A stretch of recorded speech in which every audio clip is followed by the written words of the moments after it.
Bon midi, Montréal-Python. Good afternoon or lunchtime, Montreal-Python. We're just about to start in about 2 minutes. So you have some time to go get your lunch, go get some refreshments, and join us again. Don't forget, join us on Slack. If you haven't seen the invite, it's in the text description, but I'm going to show it to you right here.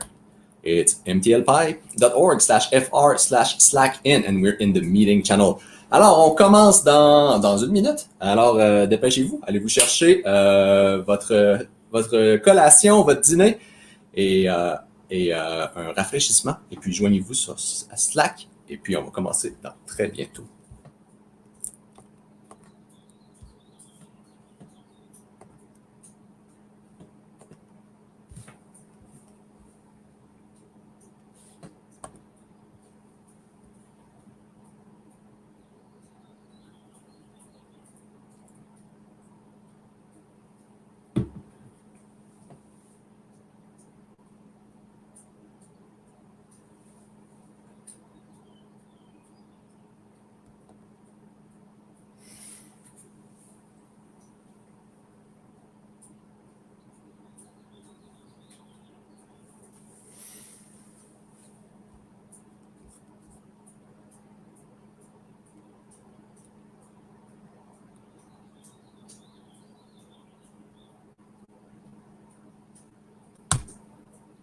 Alors, bon midi Montréal-Python.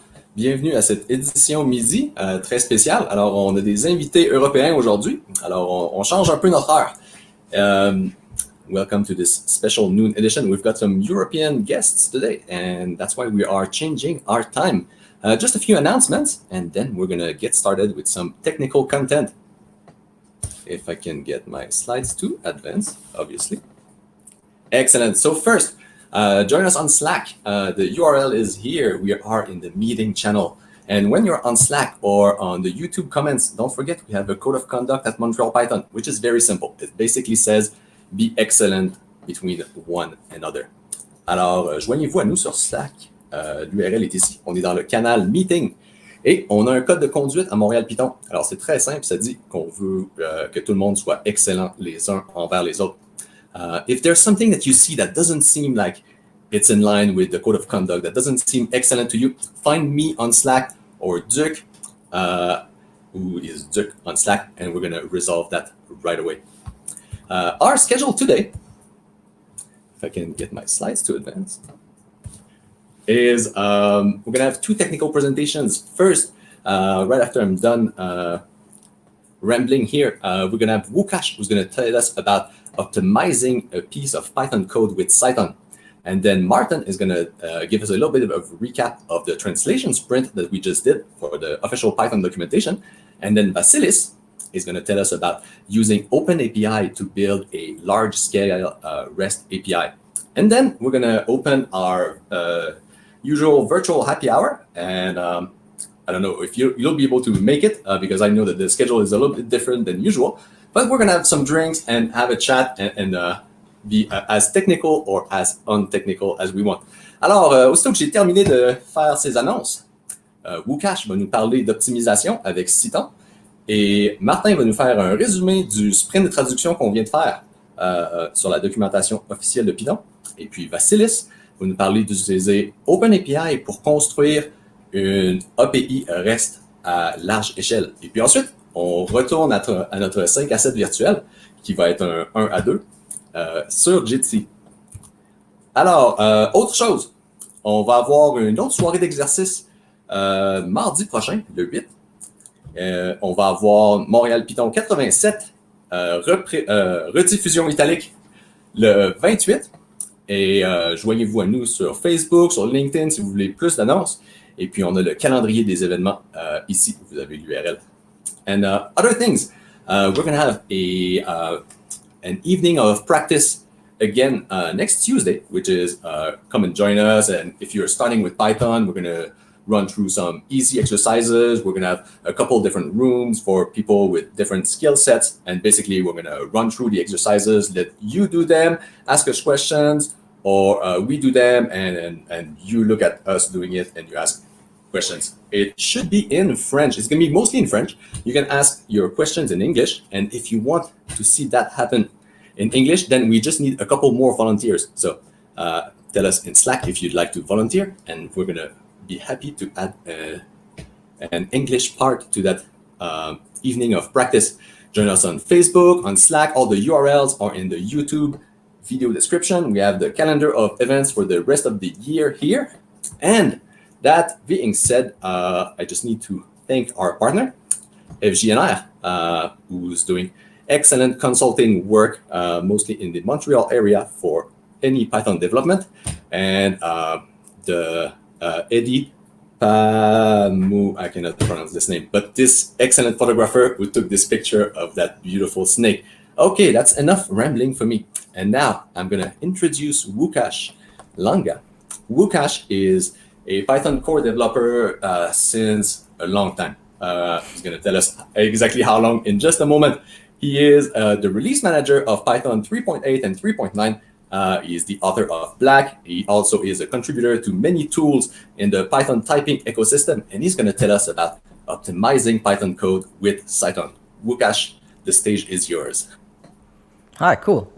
Good to be here. Like using the opportunity that like our time zones don't match, like I allowed myself to fetch some orange juice. Yeah, it's so 6 p.m. right here. I guess all legal. Today we're going to talk about optimizing stuff with Cython, maybe in a little offhand way. So starting with essentially introductions, like my name is Łukasz Langa. Most of how you can find me can be found through my website. Both the Polish character and without it should work. If not, let me know. Today, our plan is to essentially talk about performance. We're going to first answer some big questions that most people have when they think like, hey, like Python, like, can it be slow? Can it be fast? You know, like why? And then we're going to get to like how you can make Python fast actually today. And one of those ways is by using Cython. So we're going to introduce some basics of this usage with a particular example that I prepared, and then finish with some practical tips as somebody who's using Cython very often. You know, like I wish I'd known them a little sooner than actually I ended up. So starting with big questions, right? The biggest question is, hey, like, can we change Python to be faster so we don't have to do anything extra? It's just automatically fast. For example, CPython is interpreted, right? Like that is weird if you're used to C or Rust, you know, like maybe we can do something else. Or maybe we should add a JIT, you know, like that's weird if you're used to JavaScript and many other languages these days. Or maybe we should just get rid of reference counting and the GIL, like that's weird if you are, used to Java and would like to see this technology be faster without any action from the user. Well, the problem is like all of those are actually pretty hard to fix. And the reason for them is as follows. Like CPython is interpreted, but would it still be Python if you couldn't use dynamic features of it, like decorators, like getAttr, like mocking, like conditional imports? Like would it still feel like Python if you didn't have an interactive console, so the REPL? CPython also doesn't have a JIT, but JIT slows down startup, and a very popular use case for Python are command line tools. It's instruction set specific, so the implementation will get much more hard to maintain. And it isn't actually faster per se. Like to make the JIT faster, you need to employ optimizations on the generated machine code. So it's essentially a long project, and maybe we'll see progress here with Anthony Shaw's Pigeon or the Cinder JIT open sourced by Instagram, but so far we don't have this built in into CPython. And CPython uses ref counting and the GIL. So what about that? Well, the GIL and reference counting provide implicit correctness guarantees. Most people don't think about them that way. But if your high-level code works today, it would probably stop once we would remove reference counting and the GIL. The memory structure, the memory life cycle of your objects would be now different. And without the GIL, some guarantees that you have in presence of threads would no longer be held. So it's not even that easy as just removing the GIL. Larry Hastings did that. And what he found out is that, well, it's very hard to also ensure that the resulting fine-grained locks scale with the available cores without hurting single-threaded performance, which is arguably the most popular use case for Python right now. So all of those are pretty much, kind of theoretical, maybe aspirational, maybe we'll see them in the future. But how do we make Python code fast today? Well, the most obvious way is to find a particular place in your code base that is slow and just replace it with C. Hot code, right?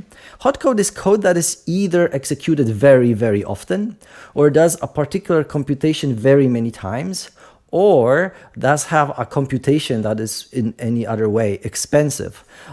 So you replace Python code with C. How? By writing a C extension using the Python C API, so that now your program can import that C extension as a module, just as if it was a regular Python piece of code. Well, but it is not actually that easy, right? Like if you want to have a C extension, you need to know C.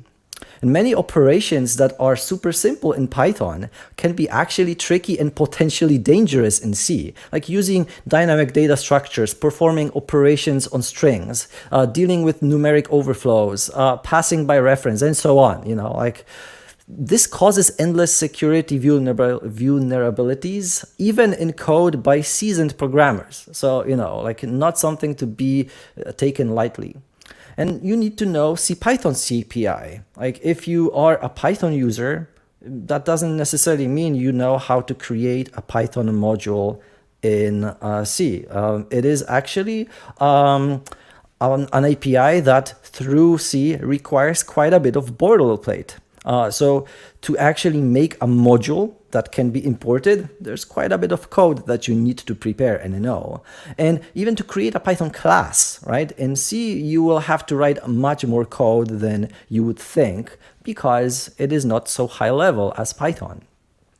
So then dealing with Python from C, which you will have to do because, at some point you're going to get Python objects from Python code, exposes you to explicit reference counting via incref and decref. And those are tricky because if you forget one or the other, you might either crash your interpreter or just cause a memory leak. So now you have to think about those and very carefully place them in pairs, which sometimes is very tricky if the lifecycle of the objects is not trivial. So that is not even the worst problem. The worst problem is that all of those things change. Like both the compilers change and you have many of them across different platforms, but also the Python C API changes. There are no radical changes these days, but there is definitely evolution. So the fact that you know how to do something today might not necessarily mean that particular way will be the best way to do it tomorrow. So this is all problematic, and then you cannot even reuse any of your C code and Python code. You'll have to essentially have double implementations. And this is essentially what CPython does itself. There are many modules in the standard library that have both a C implementation, which is the performant one, and a Python implementation, which is used for, comparison of correctness and used by alternative implementations of Python like PyPy. So fortunately, all of those issues that you're seeing here are solved by Cython. So what is Cython?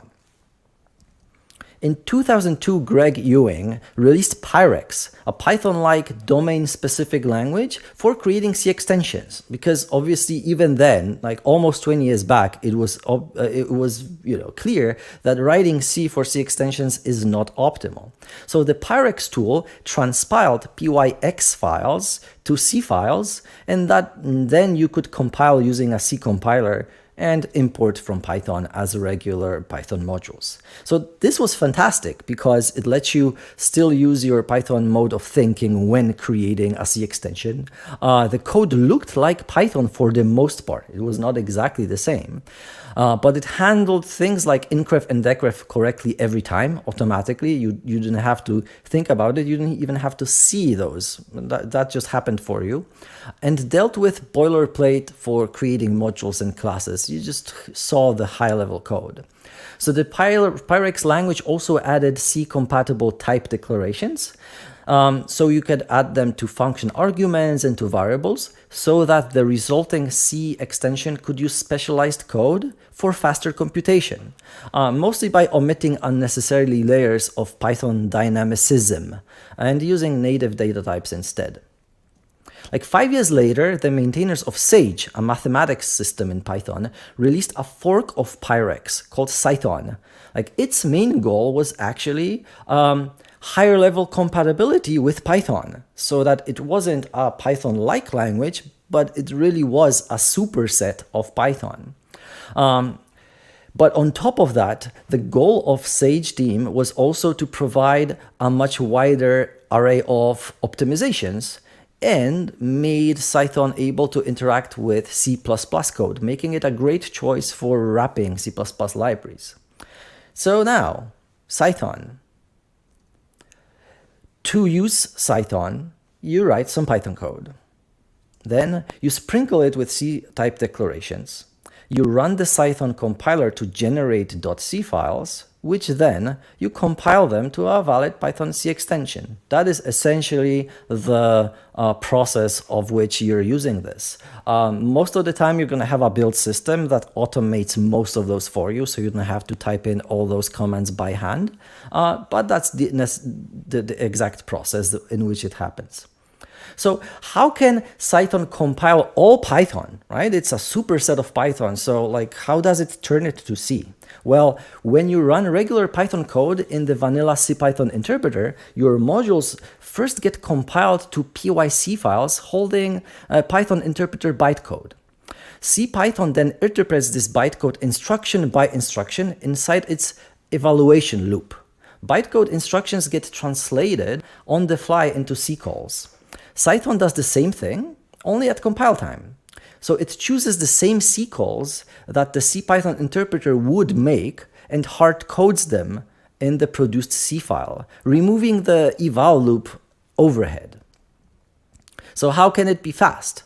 Well, skipping the eval loop overhead gives a modest speed increase, but the real advantage comes from doing less. And you do less by telling the Cython compiler as much as possible about the low-level details of your function. So the more types you specify, the faster it goes, because it can create more optimized code. And now we're going to actually see this in practice. So let me switch here. We have a prompt. Let me change to the directory I was supposed to be in. There's a project right here. Let's activate a virtual env. Okay, cool. And now that we have this set up, Python 3.9.5, all's good. Let's look at the project. So this is actually an audio synthesizer in Python. We're going to look at this maybe a little later. But for now, let's actually create a totally new file. Let's call it sd.py. And kind of implement standard deviation in straight Python, right? Like to not embarrass myself in front of you by just, making typing fumbles. Instead, let me just paste the code and let's just talk about it. So this is actually pretty idiomatic Python for what a standard deviation is. It is not super fast, but it is also not terribly slow. Like it is using some of things in Python that make it pretty fast, like the sum built-in, and built-in mathematical functions. So we don't really loop over things like in straight Python. We tell Python to do it for us in C. So if we actually run this, we can now kind of see in a way how fast that is. To run it, maybe let's just create a test file for it, test first. This is going to be more of a benchmark than test, but bear with me. So for now, the only thing that we really need is from our FM to import that SD and create some test case. Like I prepared a thing here, which essentially uses the array because we want to have like some low-level types. We're going to be using timeit as well, just to have some notion of how fast it goes. And by just running that, we should be able to see whether what we just produced is fast or not. So we can just run it by saying pytest-s. -s is only so that we can actually see the result. So we have our function, Python standard deviation, returns in 1.5 seconds. If we do it another time, it'll probably be a little faster, but not by much. Kind of 1.5 seconds. Cool. So now we might actually do the same in Cython, right? If we take this exact same code and just copy it, copy, paste, cool. Let me rename it to say SD2, but PYX, right? So now it's Cython. We're gonna be able now to compile it. Oh, but we cannot just run our PyTest because there is nothing that is compiled. So if we here added a test that just says import SD2 as well, and here just copied the exact same thing, only saying just take the function from SD2, well, I bet this will actually not work, right? Because if we try to run it, like one of the tests is going to say like, hey, this is not a Python module. Well, you need to build your PYX file into a C file that then is going to be compiled into an SO file. So how do we do this? Well, like I'm using the Poetry build system for us. So here, the project toml describes how a project in Poetry looks like. Most of those things you probably know. However, one of the things that you might not is that in the build system right here, we have to specify Cython as a thing that we're going to be using. And you're going to have to specify a custom build script for us. Like this actually lives on GitHub. I'm going to give you the link after the talk. But here, just to show you how it looks like, it's a bunch of setup tools sadness. So unfortunately, Poetry at this point doesn't support this automatically. So in essence, what is happening is we have to find our PYX files and actually tell setup tools to compile all of those PYX files using Cythonize right here. And then we copy the files over so that we can run tests. So having all of this set up, we can actually run Poetry build to build actually like a distribution. So for example, a wheel. But for us to actually test stuff right now, what we want is to just Poetry install. We just want those things to actually happen like locally, right? So having now pytest-s, we can run it and we're gonna see both results. Oh yes, Cy function, so Cython function, Py standard deviation. It is already a little bit faster, not by a long shot, but it's already a little faster. It's only running the second one because I named them the same. Let me just look back at my, okay, cool. Yes, so now we know that Cython works. It is actually compatible with Python. All of this is good. But it's not really that much faster than regular Python. So what do we have to do to make it faster? Well, as I said, we're going to have to go a little lower level.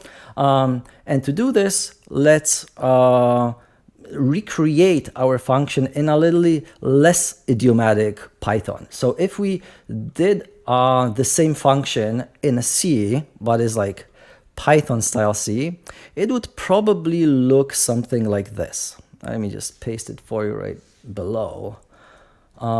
Yeah, so like now we don't use any generator expressions, we don't use any nice like sum built-ins, we essentially do everything by hand. It's still pretty readable Python code, and sometimes we write code like this, but it is not what you would call like Pythonic, right?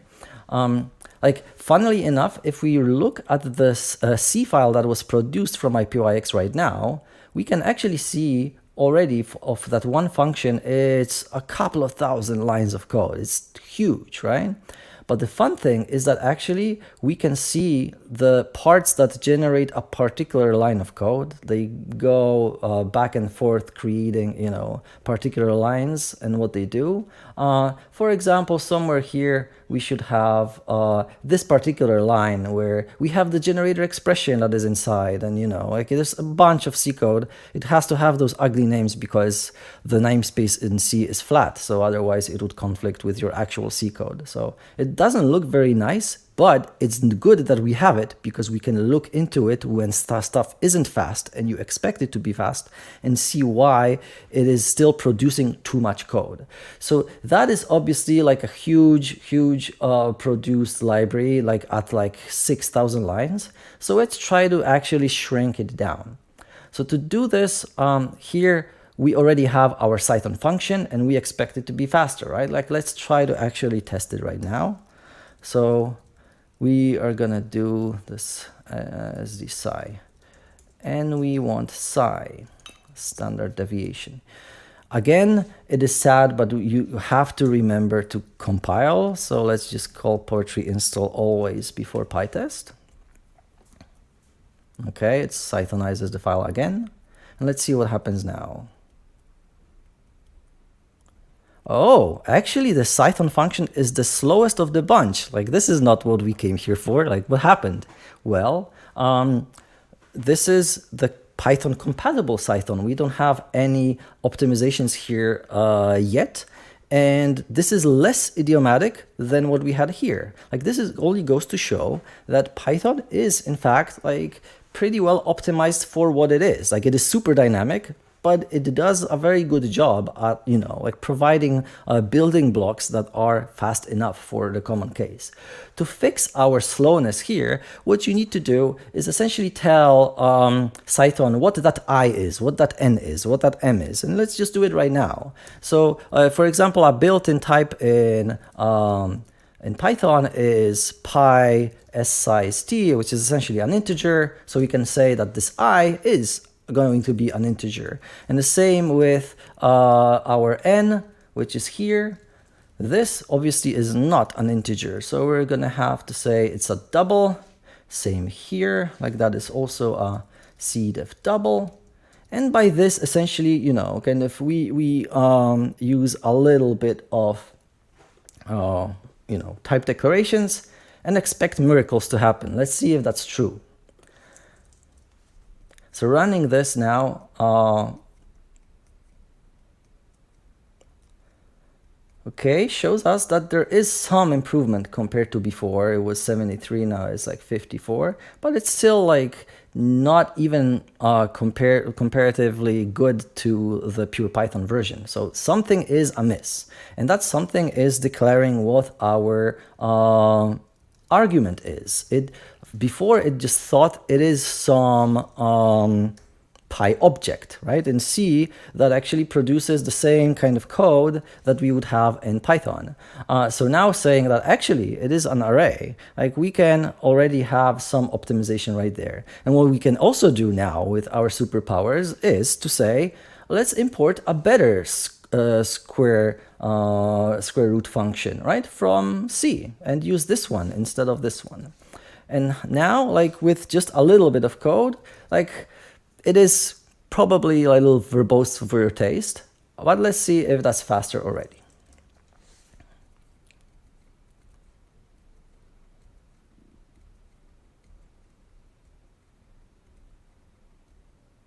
Okay, it's not really. Why not? Well, we have to look at what it is doing. And the most expensive parts of that our function is going through the array, like right here and right here. And indexing this array, if we don't know what's in it, is inherently expensive. So what we can do now with our C superpowers is to essentially tell it like, hey, like we know that this array holds shorts, which are like 16-bit integers, right? And using this and actually painting it right here, so we're not using the Python level array, but a C level array. See, it's a pointer, it's a scary pointer. Let's see what happens right now.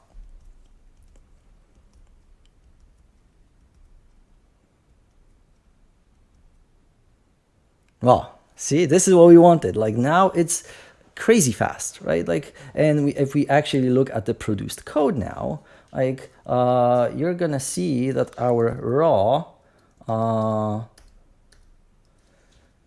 yes, piece of data right here is actually pretty low level. We're not at this line yet. Now we are. So look, we are literally taking this field from a C struct and using it in T2 later on, which allows us to essentially just do a very simple for loop in C instead of unpacking Py objects all the time. That made it faster. So yeah, like that was my short example for today. Like I wish more time like for you to just actually go through much more kind of cooler and bigger examples, but some pro tips for you.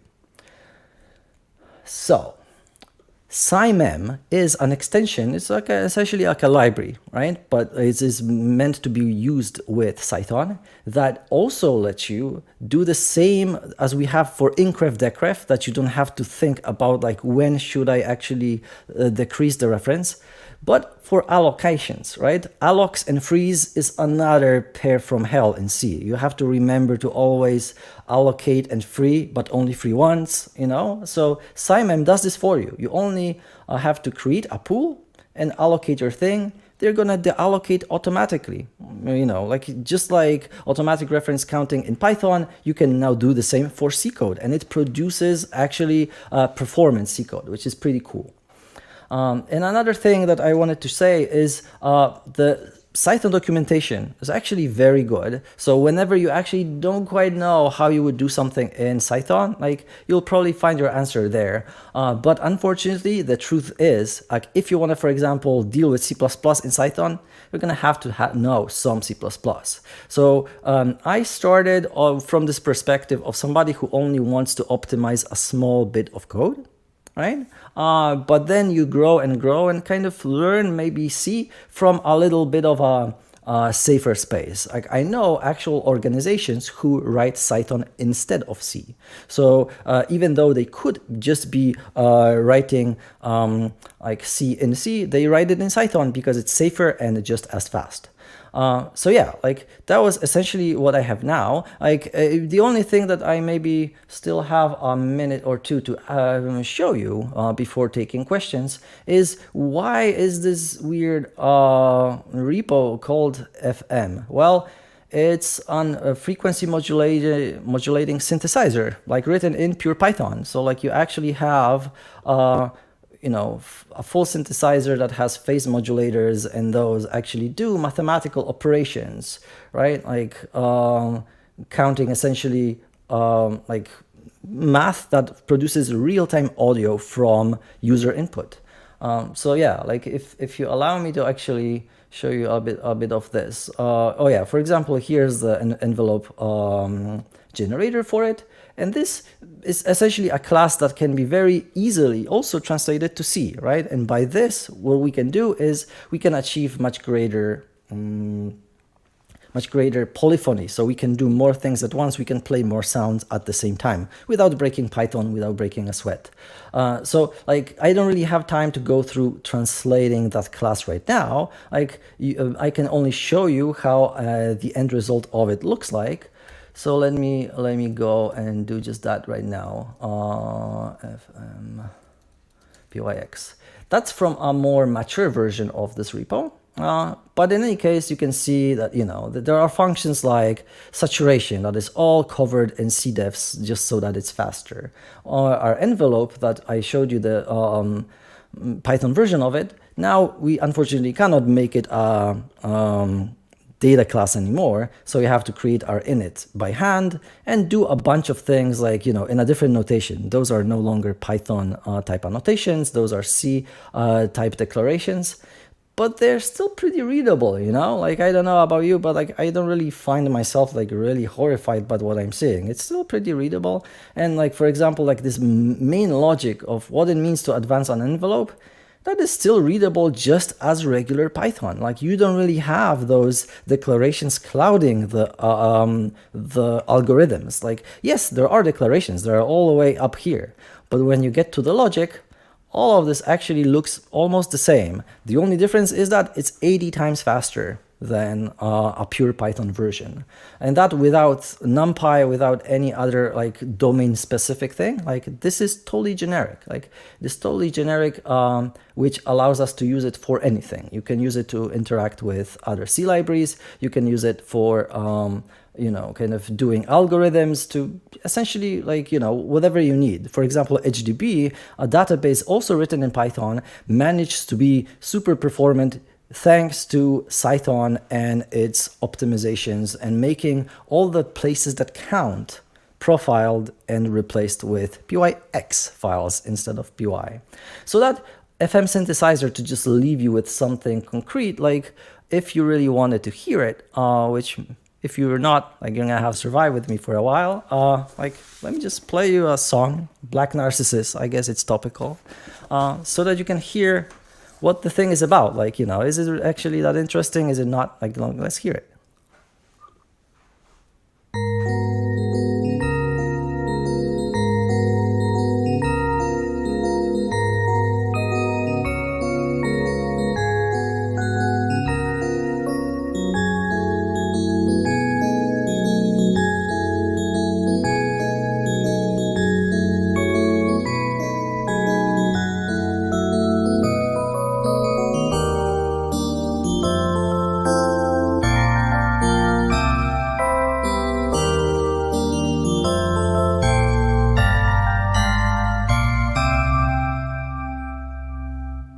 Yeah, the amazing thing is, like, that thing that you're hearing is produced by real-time Python. It's like, something that I always thought it is impossible to achieve. But yeah, it is. So if you'd like to see more about that particular thing, like, I gave a talk just on that topic at PyCon US this year. So as soon as their videos are up, you're going to be able to see, how actually you produce the synthesizer. Like, in the meantime, like, I'm very happy to take questions. You can find me on all sorts of places online. Thanks for your attention. Thank you, Łukasz. I'm going to introduce Duke, who's going to monitor our questions right now. Okay. Hi, thank you, Łukasz, for your presentation and for the music is pretty cool. Yeah, I have a small question from myself who don't know where to start, and I know that you already show the documentation of Cython, Sure. but is there the link where for the tutorial for someone who want to start? Yes, there is a very basic tutorial right here, like, which essentially gets through like all of those things that you need to do. It still talks about setup PY and, like a bunch of things that maybe kind of are not relevant like to today's Python, but kind of it is very good because it kind of shows you a bunch of things like in very increasing detail. So like they, for example, go with the Fibonacci function and also, kind of start optimizing and then seeing like, like how much better it goes. those. So like I essentially recommend it. But the best way that I actually learned, because like, the tutorial is good, like, to have a feel with it, is to find existing Cython code on GitHub and look at that, For example, I want to deal with some C library. Like just look at, for example, HDB, right? Like, it's open source, like you can look how they interact like with, say, Postgres and whatnot. Because it's already there. So like it's probably easier to just see how somebody did it than try to figure it out, like, with an empty file. Okay, yeah, thank you. Let me take a look if we have more question. Okay, we don't have a question here. So I guess I will go with my personal question again. But I will continue with that.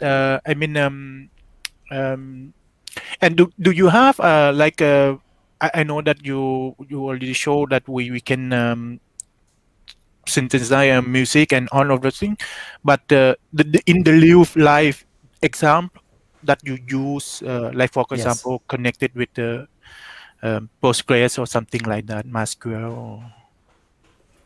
Yeah. Like let me just like find something for you. So yeah, like for example,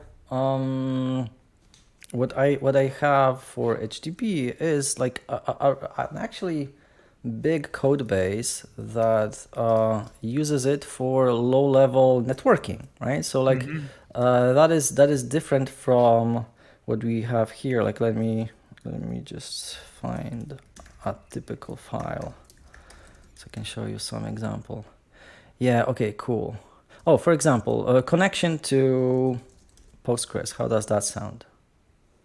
Okay, so that's from the HTTP code base. It's a PYX file.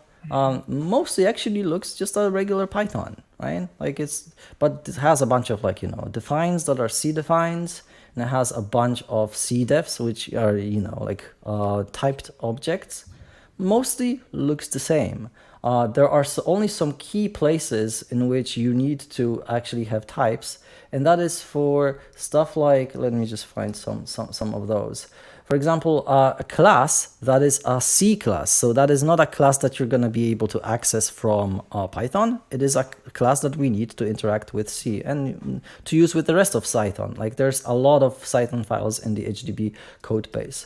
Like one particular example here might be, for example, like here, like we reach out to objects that are C objects, like directly, right? Like there's, as you can see, it doesn't actually look very scary in practice when you use it in real production code, because you don't, kind of optimize everything to the last second, right? Like we kind of did that right in our example right here, just to show you that like, hey, like it can actually go from like, a second and a half to like 0.0, like two hundredths of a second, right?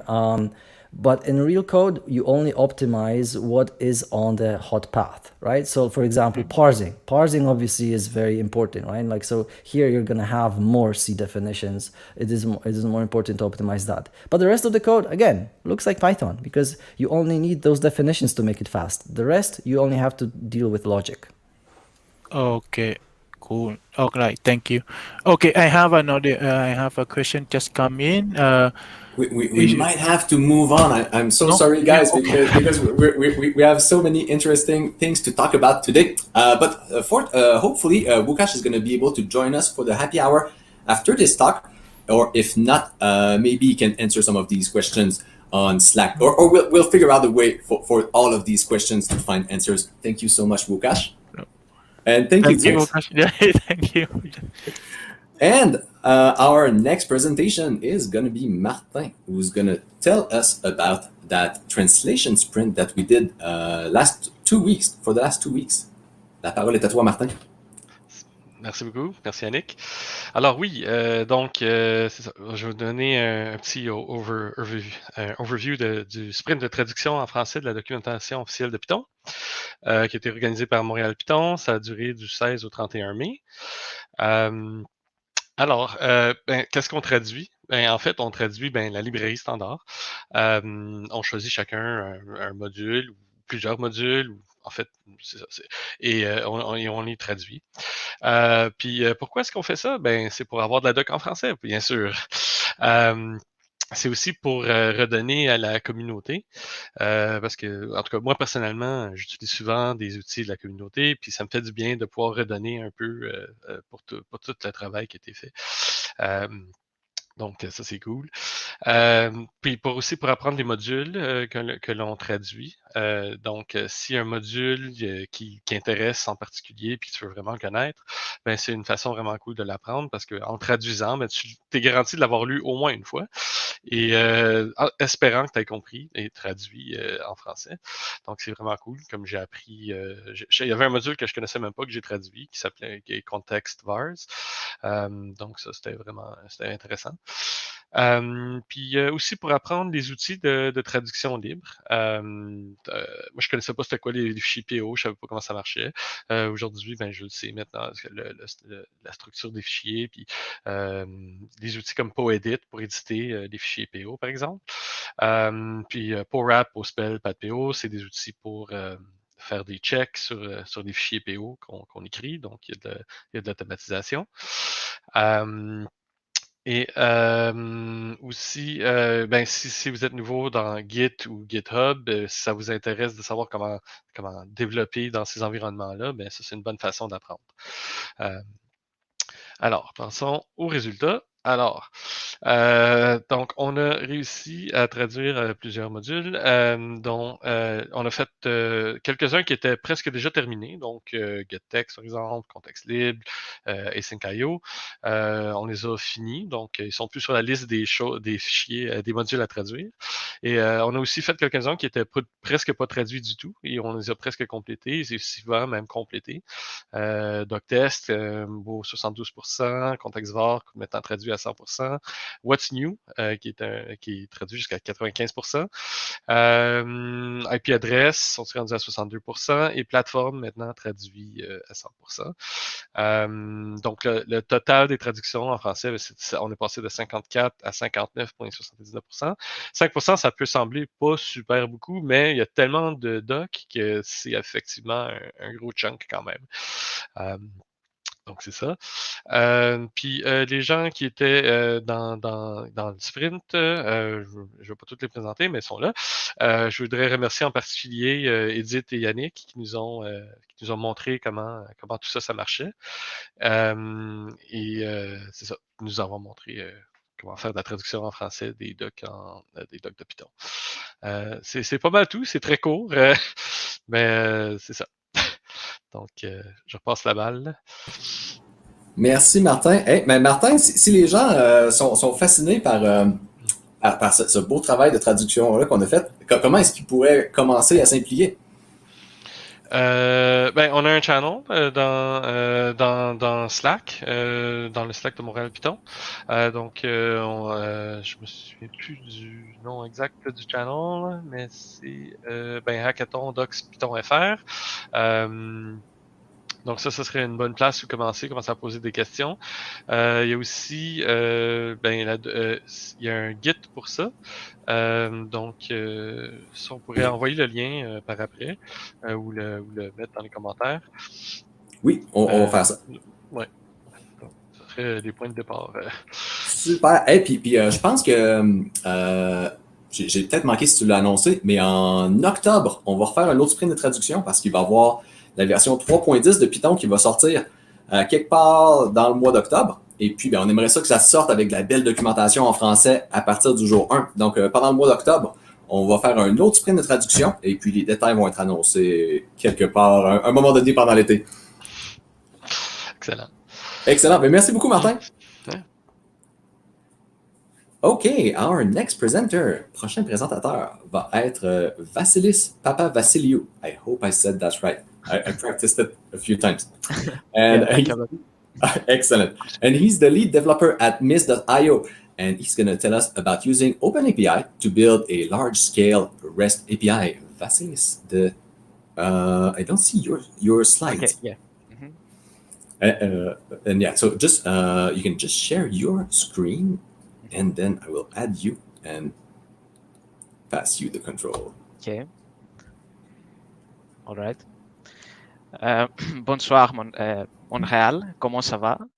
Hi, thank you a lot for having me here today.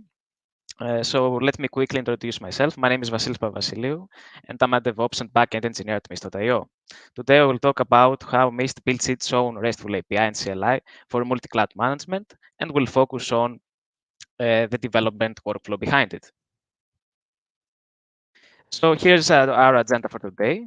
I will first talk about what is Mist to give you a better context on what we do. Then we'll see our previous development workflow, and we'll compare it against our new one, and we'll see why we switched. Then I will present you the short demo where we will add a new feature to Mist, and we'll see this workflow in action. After that, we'll see the benefits that we gained from this change, and at the end, we'll see what are the next steps for this workflow. So let me answer the first question. So what is Mist? Mist is an open source multi-cloud management platform. It supports over 20 infrastructure providers, including public clouds like Azure, AWS, and Google Cloud. It also supports private clouds like OpenStack and VMware. It also integrates with containers, hypervisors, and even bare metals. Mist connects with all these over native APIs, and on the other side exposes a multi-cloud API. So Mist's RESTful API is written in Python by at least 95%. So you can think of Mist as a single pane of glass where you can easily manage your infrastructure. So when you are dealing with multi-cloud infrastructure, here many questions arise. Here are some frequent ones.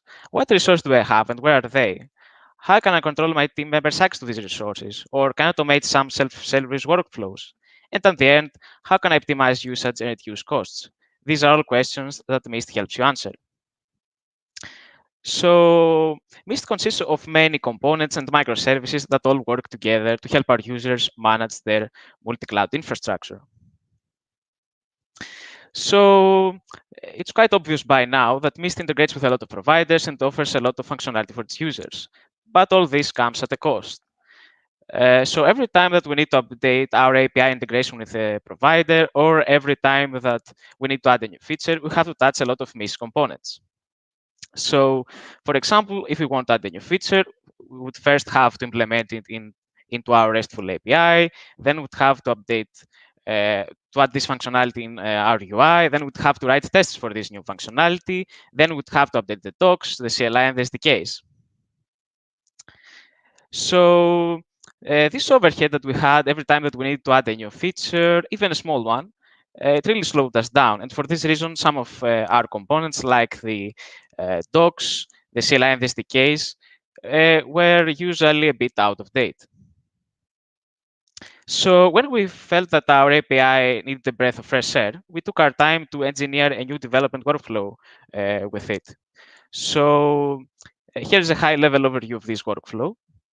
So when we want to update an API endpoint or edit an existing one, we just create a new branch with the changes that we want, and we push it in a new branch into our OpenAPI spec repo. So by the time we push this new branch, this in turn triggers some GitLab pipelines, which utilize code generation tools and generate code and docs, which after the generation is finished, are pushed to the relevant components. So let's take a look at this workflow in more detail. Let's say that we want to add a specific feature to Mist. Let's say that we want to be able to remove block storage volumes with Mist. What we do then? First, we describe the necessary endpoints in the OpenAPI spec 3.0. So what is the OpenAPI spec? It's essentially a language agnostic way to describe a RESTful API. So it's essentially a collection of YAML or JSON files. And we also plan to upgrade the OpenAPI spec to version 3.1 when the tooling catches up. So after we have described our new endpoints, we now can push them to our OpenAPI spec repo into a new branch. So then this new branch will trigger the pipelines, as we said earlier. It will generate the code and the docs, and will push it to the relevant components, which in our case are the API, the docs, the CLI, and the SDKs. So the next step of this workflow is to implement the controllers and add the business logic. We have, with these pipelines, we have generated the server stubs, but of course the business logic is missing. So after we have done that, now it's time to review all our pull requests and merge them to our code base. So for this workflow, we use several tools. We use the OpenAPI specification to describe our RESTful API. We extensively use Datadog's API tools to generate our server code, the SDKs, and the docs. API tools is essentially a Python wrapper on top of OpenAPI generator and does that job. So for our Python server code, we use Connection, which is a Python framework which maps endpoints to controllers. We also use the OpenAPI CLI generator to generate our own CLI. And we also, all the pipelines that we have mentioned are done with GitLab. And at the end, our interactive docs are rendered with the help of the RapidDoc component. So now we'll go on to the demo. In this demo, we'll add the feature we talked about earlier. We want to be able to delete block storage volumes with Mist. So as we said earlier, the first thing that we have to do is to go to our OpenAPI spec repo. So here on our left, we see several files. These are our API representation in the OpenAPI spec. So this is all thanks to API tools, which allows us to split our API representation into multiple files. So now, since we want to add a new feature for volumes, we'll go to the relevant file, which is the volumes one. So here we want to add the new endpoint. To make things much simpler, I will just paste it. I have already in my clipboard. Okay. We'll collapse this. I'm sorry.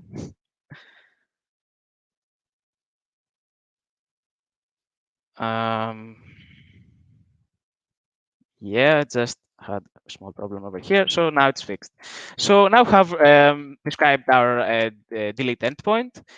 It's a very simple endpoint. We have to state a description, an operation ID, and we also declare our parameters, which is a single parameter, which is required in path parameter, which is this over here.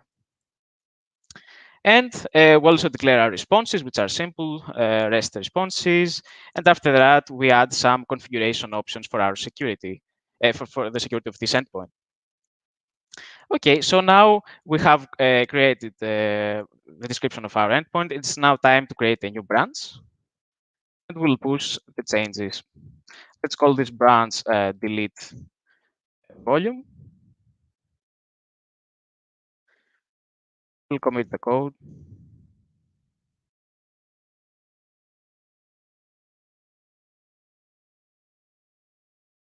Okay, we can now push this code. One more step.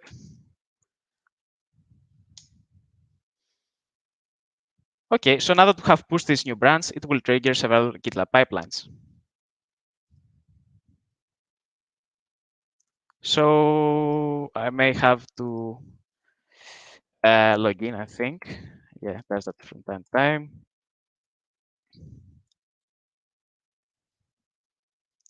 Okay, let me go again to the link. Right, we see that we have a merge request for our REST spec.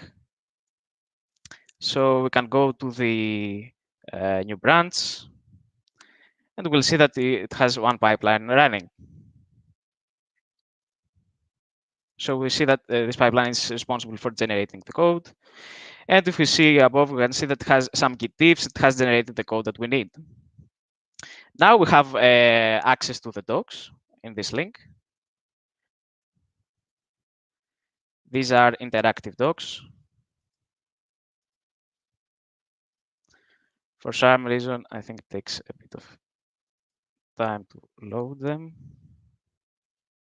Okay, because that I have zoomed in too much. Okay, so now we can go to the volumes. We'll see that the endpoint that we have created is right here. And I have to mention that these docs are interactive. Now we see in this URL over here, we have also generated our CLI. And we can take this URL. We'll go to the Mist Community Edition that we have running right now, and we will download it. and we'll place it in our computer.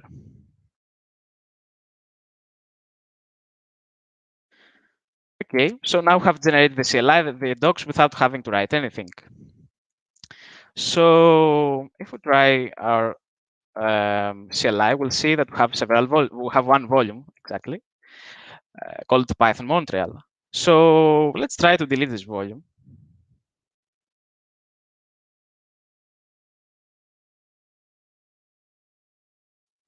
Okay, we'll see that essentially does nothing because we haven't implemented the controller yet. It's only the servers tab. So I will remove this line, and we'll do our magic here, and we'll remove the comments, the commented out code. And now, if I start the API code, and see that we still have our volume. And if we try to delete it right now, let's wait. It now got deleted. We no longer have any volumes. So that was the demo. I will now switch over to the slides. I'm sorry. Okay. Let's continue from here. Oh no. Have a demo, some demo slides in case something went wrong. Okay, so now the benefits of this new workflow are quite obvious. At first, we don't have to worry about writing repetitive boilerplate code. The OpenAPI spec tooling takes care of it. And of course, it's now way easier to manage multiple components at once, since we don't have to write a lot of code. We only have to write code that does the actual work. The server stubs, the SDKs, and the CLI and the docs are handled by the OpenAPI spec tooling. And of course, by having our API representation in a single repo, it makes it easier to reason about which endpoints we have and how they work.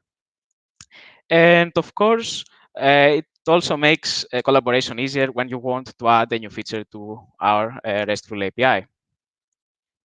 So now we have several next steps that we want to do for this development workflow. At first, we want to generate both Python and Go SDKs in our pipelines, which we almost have ready. And then our next big step is to upgrade from OpenAPI spec 3.0 to 3.1. So the OpenAPI spec 3.1 uses the latest JSON schema. And this is important for us because we have already developed a UI component called UI forms. So UI forms parses this JSON schema and it generates forms based on it. So the goal here is that we have already done some work to describe our API in the OpenAPI spec. And by doing some small adjustment to our OpenAPI spec, we'll be able with the same spec to generate UI forms without having to write any custom UI code for these forms, which is very beneficial for us because we don't have to spend a lot of time writing UI. And yeah, that was my presentation for today. For more information about Mist, you can always check out our website, mist.io, and you can always download Mist Community Edition from our GitHub page. And of course, you can always reach us out on social media like LinkedIn and Twitter. And of course, this is a work in progress. So any comments that you may have or any suggestions are very welcome. So I'm now ready to answer any questions that you may have. Thank you, Vasilis. And I will pass it on to Duke to moderate the questions. Yeah.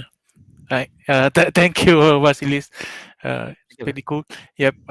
And I see that it's a bit fast, but I see that you communicate with DigitalOcean, if I understand correctly.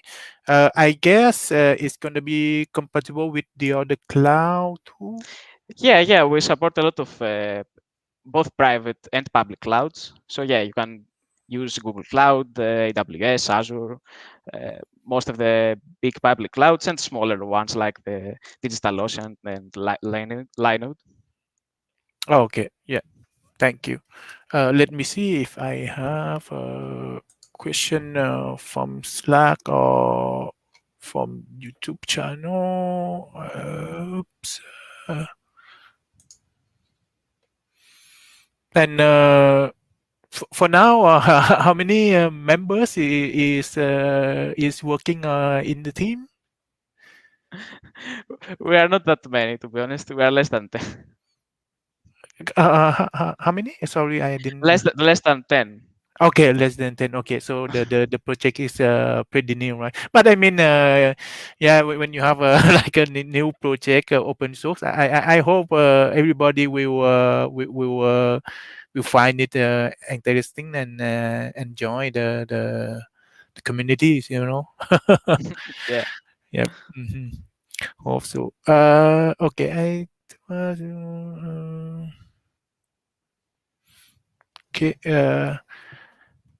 I don't see any more questions. I think we move on to after hour, Yannick. Okay. Oh, yep. And are you still with us? Yeah. I'm still. Okay. Yep. Cool. Excellent. Thank you, Vasilis. Thank you, Duke. Thank you. Thank you. And as Duke mentioned, it's the time for the virtual happy hour. And for those who don't know what that is, it's pretty simple. We just all join a big video chat, and then we grab our beverage of choice, and then we have friendly conversations. Alors, comme Duke vient de le mentionner, c'est le temps de notre 5 à 7 virtuel qui va être un 1 à 2. Et donc, on va rejoindre une vidéoconférence ensemble pour qu'on puisse partager nos histoires de pitonnage et avoir un breuvage rafraîchissant ensemble. Avant de faire ça, par contre, je veux juste mentionner deux petites choses, tout petites, ça va aller très vite. Encore merci à FGNR, notre partenaire qui héberge notre plateforme de vidéoconférence. Et n'oubliez pas de remplir notre sondage de satisfaction. Le lien est dans la description du vidéo YouTube. Alors, il y a juste trois petites minutes, là, vous allez remplir ces 6 questions-là qui nous aident beaucoup à savoir si on devrait toujours faire des rencontres le midi, si vous aimez savoir nos amis européens qui se joignent à nous. Et c'est ça. Alors, 2 quick mentions, and then we're going to open the virtual happy hour. Thank you, FJNR, to host our video conferencing chat. And don't forget the satisfaction survey. The link is in the YouTube description. It's going to take you 3 minutes to answer 6 easy questions. That's going to help us to know if we should always do our meetings over lunch, if you like having our European guests, and things like that. Thank you so much, everyone. And I forgot to mention the link of that happy hour, virtual happy hour. So it is in the YouTube description, but it is right here as well. By mtl-meet.fgnr.ca/mp86. On se voit là-bas et puis on se revoit au mois de juin. J'ai oublié la date, mais c'est dans la description. Bye tout le monde! Ouais.